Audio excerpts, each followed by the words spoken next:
শুধু মাদক নয়, জুয়া, ক্যাসিনো, এর বাইরে যৌতুক, বাল্যবিবাহ, চারটি যে সামাজিক অপরাধ সমাজকে ধ্বংসের শেষ জায়গায় নিয়ে গেছে, সেখান থেকে মানুষকে স্বাভাবিক জীবনে ফিরে আনতে হবে। আমাদের উদ্দেশ্যটা হচ্ছে মানুষকে সচেতন করে আনা, যাতে করে এই সমস্ত সামাজিক অপরাধের সঙ্গে যুক্ত না থাকে। তো যারা আমাদের এই আহ্বানে সাড়া দিচ্ছে তাদেরকে আমরা স্বাভাবিক জীবনে ফিরে আসার জন্য বলছি, সহযোগিতা করছি। কিন্তু যারা একঘেয়েমি করছে যে না আমি আমার নেশার থেকে সরবো না, তখন তো আইন প্রয়োগ করতে বাধ্য হচ্ছি আমরা আশা করি যে গতকালকেই লালমনিরহাট আলোকিত লালমনিরহাট জাগরণটা প্রথম উদ্বোধন হয়েছে। আমাদের পার্টির বিপ্লবী মহাসচিব আনুষ্ঠানিকভাবে উদ্বোধন করেছে। আমরা কেবল কাজ শুরু করেছি। আমি মনে করি জনগণের ব্যাপক সাড়া পাচ্ছি।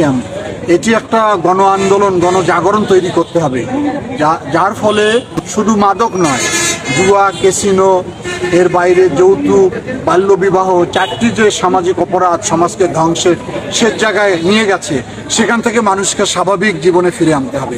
নাহলে পরিবারে শান্তি থাকবে না, সমাজে শান্তি থাকবে না। এই কারণে আইন শৃঙ্খলার অবনতি ঘটছে। সবকিছু মিলে আমি অত্যন্ত আশাবাদী যে অল্প কিছুদিনের মধ্যে লালমনিরহাট আলোকিত হয়ে